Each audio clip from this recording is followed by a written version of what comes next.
Hello les amis, je crois qu'on a été coupé, j'ai démarré un live et puis il y a eu un appel et je crois qu'on a été coupé donc je reprends. J'espère que vous allez bien, c'est Mounia Sacha avec vous. Vous savez maintenant qu'on se retrouve chaque soir pendant le mois de novembre pour préparer le lancement du seul programme de perte de poids qui fonctionne puisque la perte de poids va être définitive. La stabilisation au poids de forme va se faire et en même temps on considère l'humain, du coup tout le côté psycho-émotionnel de l'individu. Excusez-moi. Du coup, je crois que je suis en train d'attraper un peu froid là. Du coup, je suis très contente de vous retrouver chaque soir pour vous parler de ça, pour vous parler de pourquoi les régimes ne fonctionnent pas et ne fonctionneront jamais, pour voir avec vous déjà comment on peut optimiser votre santé, votre énergie, votre vitalité, votre temps et votre argent. Parce que rappelez-vous qu'il y a une citation d'Albert Einstein que moi j'aime beaucoup et qui dit on ne peut pas continuer à toujours faire un peu de la même chose et s'attendre à un résultat différent, ok ? S'il y a des choses qu'on a tentées dans notre vie pour résoudre une problématique, et notamment ici, une problématique d'inconfort dans son corps, une problématique de malaisance dans son corps, une problématique de poids, de surpoids, de suralimentation, d'inconfort physique, d'inconfort émotionnel en lien avec son corps, si on a tenté des choses qui n'ont pas marché, on ne peut pas continuer de se permettre d'essayer encore et encore les mêmes choses parce que si ça n'a pas marché une fois, ça ne marchera pas une deuxième fois. Rappelez-vous l'exemple du Doliprane que je vous ai donné. Ok, le Doliprane vient atténuer la douleur à la surface, il vient pas résoudre le problème de fond. Et nous, avec les neurosciences, ce qu'on veut, c'est venir résoudre les problèmes de fond, venir à la source du problème. Et que vous le vouliez ou non, en fait, si vous voulez, les problèmes de poids sont toujours liés à des problèmes de l'ordre psycho-émotionnel. Toujours. Ce sur quoi j'ai envie d'insister ce soir, ok, c'est une différence subtile mais très très importante que vous devez faire, que vous devez être capable de faire, d'accord? Parce que c'est une erreur que je vois souvent et qui peut vous lancer dans le mauvais chemin de la solution, vers de mauvaises solutions, ok? Les mauvaises solutions, c'est quoi? C'est les régimes, les liposuctions, les chirurgies de tout genre, les compléments alimentaires, les anneaux gastriques, les bypass, tout ce genre de choses, se faire couper l'estomac, enfin, toutes ces barbaries, moi j'appelle ça des barbaries, et franchement, c'est vraiment sans jugement parce que je sais que quand on en arrive à un certain point où on a l'impression d'avoir tout essayé mais que rien ne marche, on ne voit que ces solutions-là. Et pourtant, si on prend juste le temps de comprendre ce qu'il faut comprendre, mais de façon la plus simple et la plus fluide pour avancer vers notre objectif de poids de forme, si on comprend juste le minimum de comment fonctionne notre cerveau et de comment fonctionne notre deuxième cerveau, donc au niveau de l'intestin, mais tout le métabolisme, mais surtout ce système d'évacuation des déchets et de tri, on va dire, qu'on a dans notre corps et qui est naturel, si on prend juste le temps de comprendre ça et de comprendre des notions très très simples que je suis capable d'expliquer à mes enfants et qui sont capables d'appliquer. Donc c'est pour vous dire, là on utilise les neurosciences pour perdre du poids définitivement et se stabiliser à notre poids de santé définitivement, mais c'est pas des neurosciences incompréhensibles ou avec des équations chimiques, c'est vraiment juste ce qu'il vous faut comprendre pour commencer à mettre en application des choses très très simples qui vont au fil du temps devenir très naturelles, donc qui ne vont pas vous demander d'efforts, que vous allez associer à du plaisir et non pas à de la contrainte. Et en bénéfice secondaire de ce développement personnel, il y a la perte de poids définitive. Donc c'est vraiment ça qu'on veut. On ne veut plus être dans la contrainte, dans les calculs de calories, de nutriments, de ceci, de cela. C'est plus ça dont il est question. Et vraiment, je suis persuadée que le nouveau monde bah ça va être les neurosciences à quasiment tous les niveaux, puisque tout passe par la tête avant d'arriver au corps, au final. Ok? Et bah du coup, je suis là pour vous parler de choses très très simples. Et la subtilité sur laquelle je vais insister aujourd'hui, c'est la différence entre la nourriture qui est bonne pour sa santé et la nourriture qui fait grossir. Je vais dire, il n'y a pas de lien en fait. Je vous ai dit que la nourriture était neutre en termes de prise ou de perte de poids. Mais évidemment que la nourriture n'est pas neutre en termes d'apport nutritionnel, ok? Mais vous verrez que je vais rarement vous parler des apports nutritionnels parce que pour moi, c'est pas la chose par laquelle on commence quand on veut perdre du poids. On ne change pas son assiette à premier abord. Et malheureusement, c'est ce que tous les régimes font. Ils vous font changer le contenu de votre assiette d'une manière ou d'une autre.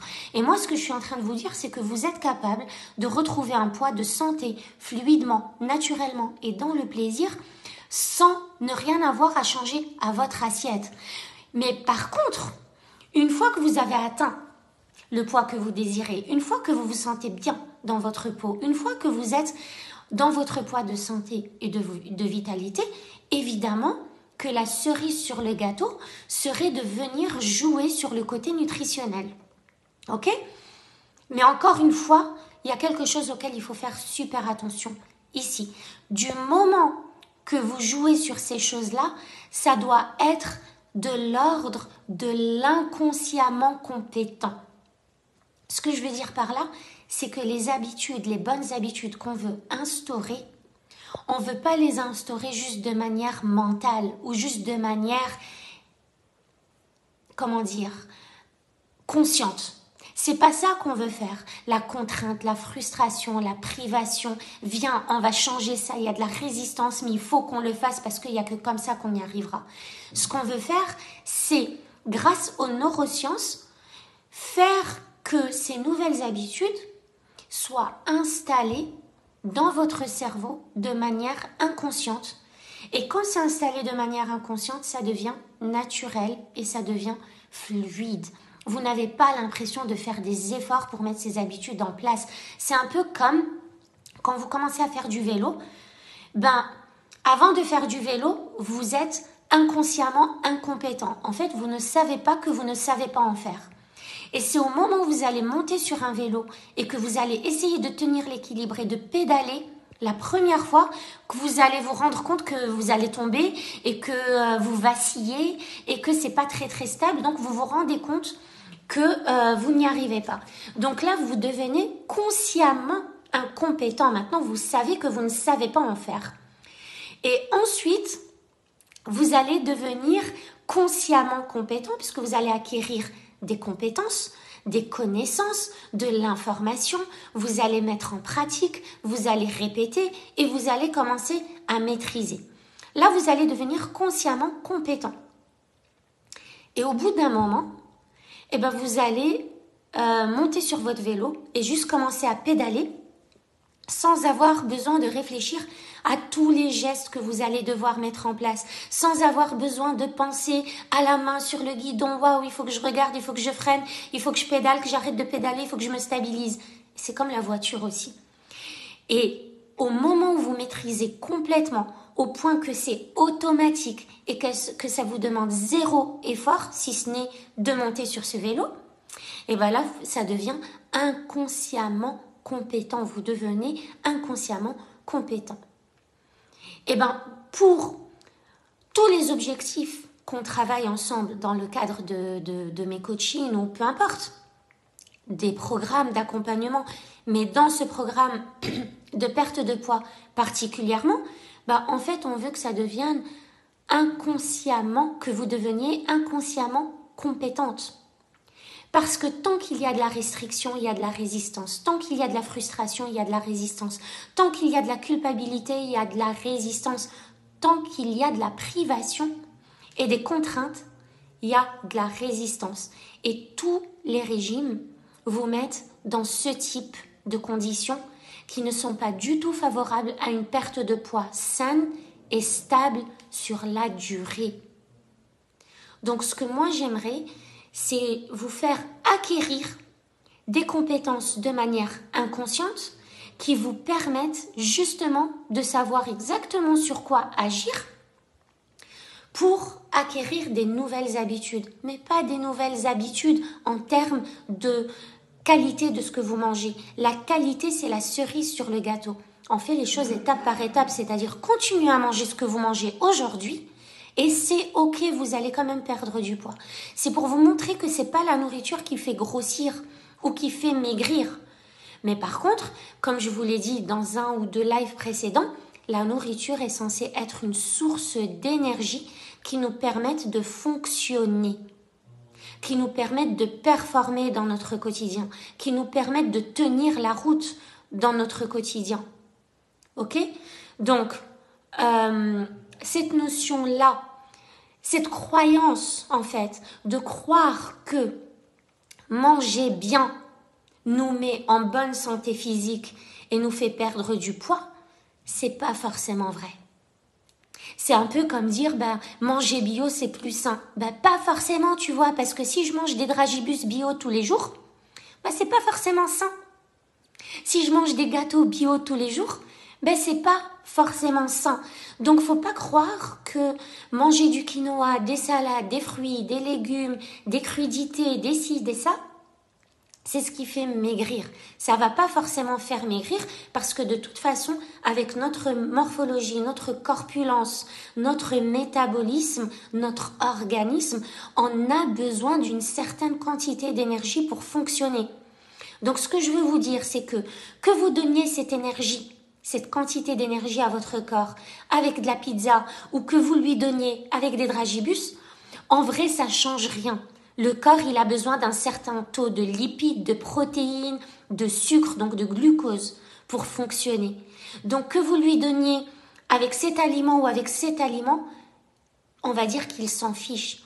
Par contre, effectivement, ça va être beaucoup plus bénéfique pour notre corps et notre corps va être en meilleure santé et beaucoup moins malade. Il va tenir sur la durée si on lui donne des aliments sains. Mais c'est pas ça qui va faire maigrir. C'est pas ça qui va vous faire retrouver votre poids de santé à premier abord en fait. C'est pas le truc qu'on va considérer en premier. Parce que le meilleur moyen de se planter dans cet objectif de retour à un poids de santé, c'est de commencer par changer ce que vous mangez. Et de commencer par vous restreindre. C'est pas ça. Ça, c'est juste la cerise sur le gâteau. En gros, je peux manger un McDo tous les jours aujourd'hui. Il ne va absolument pas m'impacter niveau poids. Par contre, évidemment, comme c'est de la nourriture irradiée, il ne va pas m'apporter grand-chose, point de vue vitamines et protéines et lipides et glucose, etc. Donc, comme c'est vide en tout, en source d'énergie, comme c'est vide en énergie, j'aurai besoin de manger plus souvent pour donner à mon corps le carburant qu'il nécessite. Mais encore une fois, c'est pas ça qui fait grossir. C'est toujours comment on mange ce qu'on mange, qu'est-ce qu'on se dit avant, pendant et après qu'on mange, comment on se sent avant, pendant et après qu'on mange. Je vous ai fait un petit post là ce matin ou hier matin avec un gâteau qu'on a partagé en famille, etc. Mais à l'époque, j'aurais pas pu manger ça. Je me serais dit, ah non, mais c'est pas bon, et puis ça fait grossir, et puis ci, et puis ça, et puis je vais prendre du poids, et puis j'ai déjà mangé un truc sucré, j'aurais calculé. Mon cerveau se serait mis à calculer, j'aurais peut-être pas mangé, du coup j'aurais été dans la privation, ou alors j'en aurais mangé, mais j'aurais été dans la culpabilité, et j'aurais quand même pris du poids. Parce que c'est comment je me sens et qu'est-ce que je me dis pendant que je mange ce que je mange qui va faire toute la différence. Et ça, je sais que c'est vachement difficile à intégrer dans cette société où on nous a fait croire le contraire, où on nous a fait croire que pour être en bonne santé, fallait tout le temps manger bien, fallait se priver, fallait faire des efforts monstres pour ne pas succomber au plaisir du quotidien, qu'il fallait toujours reculer face à quelque chose qui nous attirait. Mais c'est cette société, en fait, qui nous fait vivre dans le manque. Et demandez-vous pourquoi il y a des gens qui sont heureux, qui vivent dans l'abondance, qui mangent bien, qui mangent ce qu'ils veulent. Coucou ma belle Salima. Qui ne se privent pas, qui vraiment savourent chaque aliment qu'ils ingèrent dans leur vie. Merci ma belle Salima. Et qui sont très bien. On a tous autour de nous des personnes qui, on va dire, nous agacent. Et dans le sens, waouh, c'est inspirant en fait, hein, pas nous agace dans le sens jalousie, mais qui nous agace parce qu'on va dire, mais purée, mais comment ils font? Ils mangent tout ce qu'ils veulent, ils mangent tout le temps et ils se privent pas et pourtant ils ne prennent pas un gramme. Et du coup, les chercheurs en neurosciences, vous vous doutez bien que ils ont commencé à s'intéresser au sujet parce qu'ils ont remarqué, évidemment, qu'il y avait énormément. Hello! So nice to see you here. I love you. I miss you. Ce que je disais, j'adore voir débarquer des amis du Canada, des États-Unis, notre ancienne famille américaine. J'adore. Voilà, c'est ça que je voulais vous dire. C'est en fait que les chercheurs se sont... Oh, thank you. Ils se sont attardés sur le sujet et du coup, ils ont fait leurs recherches. Et aujourd'hui, on a les résultats observables et concrets qui sont là. On a pu étudier un cerveau en manque qui est privé, qui est dans la contrainte et un cerveau qui éprouve du plaisir. On a pu prendre des groupes de personnes à qui on a laissé tout manger et d'autres à qui on a mis des restrictions. On a fait des études très très poussées. Quand je dis on, c'est pas moi personnellement, mais évidemment, je suis dans le milieu, donc je me documente et je cherche. Et ces incohérences sur les régimes et la perte de poids qu'on connaît depuis tellement longtemps, vous pouvez vous imaginer à quel point moi aussi ça m'a titillé parce que je déteste les incohérences et je peux pas lire un livre qui me dit d'aller à droite et en lire un autre qui me dit d'aller à gauche, mais dans le même sujet avec le même objectif. Ça passe pas. Du coup, quand il y a des incohérences, je cherche à comprendre. Et évidemment, j'ai le plaisir vraiment de vous annoncer qu'il n'y a qu'en les neurosciences que j'ai trouvé des réponses vraiment claires, concises, concrètes, raisonnables, raisonnées, logiques, où tout a pris sens, en fait, par rapport à ce sujet-là. Donc, comme on a des résultats observables, mesurables, et comme on sait comment fonctionnent ces personnes-là qui justement sont dans le plaisir et qui maintiennent un poids de santé naturellement, il suffit de modéliser comme pour toute chose en fait. Comme pour toute chose. Et aujourd'hui, on ne peut pas continuer à tester un régime par-ci, un régime par-là, en sachant l'impact que ça a sur notre psycho-émotionnel, notre côté psycho-émotionnel, psycho-affectif. Regardez le nombre de personnes qui tentent des régimes et qui y arrivent, qui pensent qu'ils y arrivent parce qu'ils perdent du poids et qui ensuite reprennent le poids et qui perdent confiance en elles et qui commencent à se dévaloriser et qui commencent à se dénigrer et qui commencent à se dire « Purée, mais je suis pas capable, mais je suis moche, mais j'y arriverai jamais, c'est pas pour moi. » Vous voyez dans quel état un régime vous met? Nous, mais parce que j'en ai testé aussi quand même, parce que j'ai voulu faire des expériences déjà à l'époque, je me disais, ok, tiens, je vais tester ça, je vais tester le régime, un jour que des fruits, un jour que des légumes, un jour que des fruits et légumes, et je vais voir ce que ça fait. Effectivement, avec tout ce que j'ai essayé, j'ai perdu du poids. J'ai essayé le sport intensif aussi, j'ai essayé de compter les calories aussi, j'ai essayé de ne pas combiner certains aliments. J'ai essayé pas mal de choses, mais vraiment pour essayer et voir un peu avec mon œil scientifique pour étudier un peu la chose. Et évidemment qu'on perd du poids, tous, un peu au début. Mais trouvez-moi une personne qui, avec un régime, s'est stabilisée à un poids de santé dans le plaisir, le bien-être, la fierté, la confiance et tout ce côté psycho-émotionnel, affectif. Évidemment que c'est frustrant les régimes. Et c'est vraiment ridicule parce qu'un régime vient vous dire « testez ça, vous allez voir, ça marche », sans tenir compte de l'individu que vous êtes. Et ça, moi, ça m'a toujours titillé, mais depuis toute petite, en fait, je réfléchis à ce genre de choses. Comment on peut nous imposer ceci et cela alors qu'on est tous différents? Ça a toujours été ma question existentielle dans plein de domaines de vie. Comment on peut nous imposer de manger le matin ceci et cela alors qu'on est tous différents? Moi, je suis quelqu'un qui n'avait jamais faim au petit-déj. En fait, j'allais même à vomir si je prenais un petit-déj. Et aujourd'hui encore, je me dis, mais comment j'ai fait pour me forcer à prendre des petits-déj juste parce que soi-disant, il faut prendre un petit-déj avant de partir au travail, avant de partir à l'école, parce que sinon, mon cerveau ne va pas réussir à rester focus. Et je comprends très très bien que les conditions de travail et cette routine de travail et de vie qu'on a, c'est sûr qu'on ne peut pas se dire je mangerai plus tard, parce que plus tard tu es en classe, tu dois te poser, tu n'as pas le droit de manger, tu n'as pas le droit de ci. Et ça, c'est le côté que j'adore aux États-Unis, c'est qu'on a le droit de manger en cours en fait. Et il n'y a personne qui en abuse. Donc des fois, là, elle est la preuve que quand on a des droits, on respecte des limites. Mais quand on n'a que des interdictions, on a envie de les enfreindre. Effectivement, je ne déjeune pas et j'ai essayé de faire comme tout le monde, mais non, on est tous différents, évidemment. Et du coup, c'est vrai que dans ce programme-là qu'on lance en janvier, c'est ça, déjà la conscience de son corps. Moi, ça a été un truc life-changing chez moi. C'est vraiment, waouh, ça m'a recadré, alors que j'étais le genre de personne à dire... des personnes qui faisaient de la méditation de pleine conscience, qui parlaient de conscience de soi, de conscience du corps. Je disais, mais c'est quoi ces hippies là? Mais c'est quoi ce truc là, la conscience de soi et la conscience du corps? N'importe quoi. Mais en fait, clairement, ça a changé ma vie. Juste ça, déjà, juste ce premier point là, ce tout petit point, rien que ça peut vous faire retrouver un poids de santé.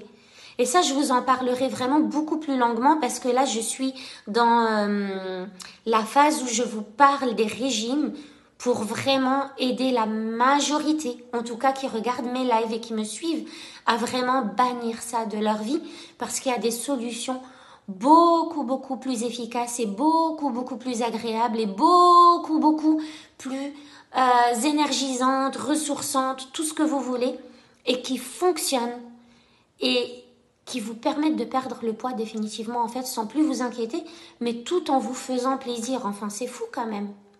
C'est fou.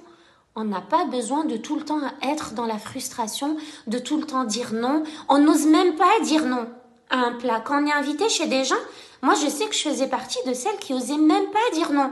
Parce que la personne va se dire, elle aime pas. Elle aime pas ce que je lui ai préparé, je me suis donné du mal, mais elle aime pas. J'osais même pas dire non merci, j'ai pas faim. Ou non merci, je mange pas ça. Ou non merci, je mangerai plus tard.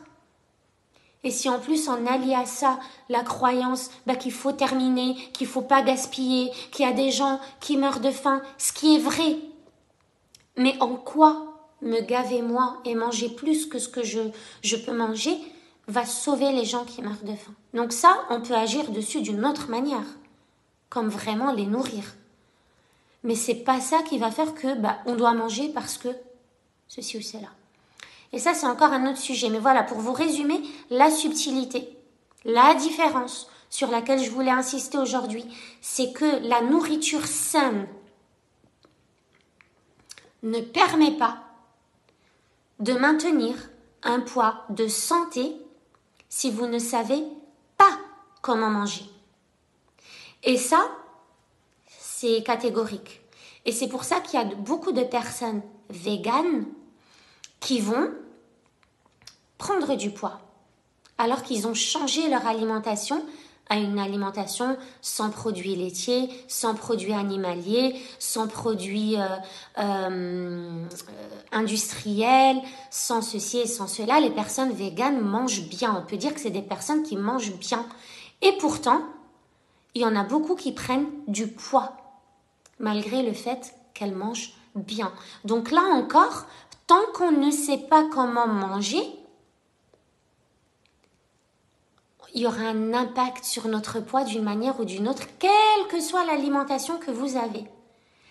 Il y a encore quelques temps, là, avant de faire le live, on a commandé des pizzas et du coup, j'ai mangé de la pizza avec les enfants et mon mari. C'est quelque chose que j'aurais jamais fait il y a quelques temps, le soir, à cette heure-ci, parce que je me serais dit, ouais, mais la digestion, mais c'est gras, et puis c'est pas bon, puis c'est que de la pâte, et puis que du fromage, et puis que si, non, faut pas que je mange ça, et je me serais privée de ce plaisir. D'ailleurs, chez nous, c'est occasionnel, mais je me serais quand même privée de ça, parce que je me serais dit, ouais, mais moi, je mange toujours du quinoa, de la salade et tout, je vais pas tout gâcher avec ça. Énergie du manque. J'étais basée sur l'énergie du manque. Aujourd'hui que je sais comment manger ce que je mange, je n'ai aucune inquiétude, absolument aucune. J'ai envie de manger un éclair au chocolat là maintenant pendant que je vous parle, mais je vais le manger. Mais je vais savoir exactement comment le manger et à quel moment le manger en fonction de mon corps à moi. Parce qu'hier, je vous ai parlé de la fenêtre où on commence à avoir faim et où on commence à ressentir de la satiété. Si on ne connaît pas cette fenêtre pour soi, on ne peut pas l'appliquer. Mais comme je la connais parfaitement pour moi, ben je sais que du moment que je mange dans cette fenêtre, je ne prendrai jamais de poids, quelle que soit la nourriture que je consomme. À moi, évidemment, ensuite, d'intégrer des nouvelles habitudes de manière inconsciente pour commencer à éliminer la junk food de mon alimentation. Et être attiré naturellement vers des choses qui sont bonnes pour mon corps. Mais c'est pas par ça qu'on commence, les amis. Si vous voulez perdre du poids de manière définitive, arrêtez de penser au régime, bannissez ça de votre esprit et commencez à vous comprendre à un autre niveau et ne pensez pas à changer votre alimentation avant d'avoir travaillé ce qui est bien plus profond et qui correspond au vrai problème qui a mené à ce poids-là, à ce surplus. Il y a un vrai problème, c'est pas le poids le souci, c'est qu'est-ce qui est à l'origine de la suralimentation. Et ça, c'est toujours de l'ordre psycho-émotionnel. Ok ? Donc j'espère que vous avez retiré des petites pépites de ce que je suis en train de vous dire en ce moment, régulièrement. Ok ?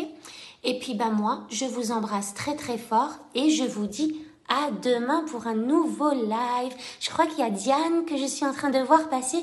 Ma belle Diane, allô, comme dirait-on au Canada. Gros bisous à toutes et à très très vite.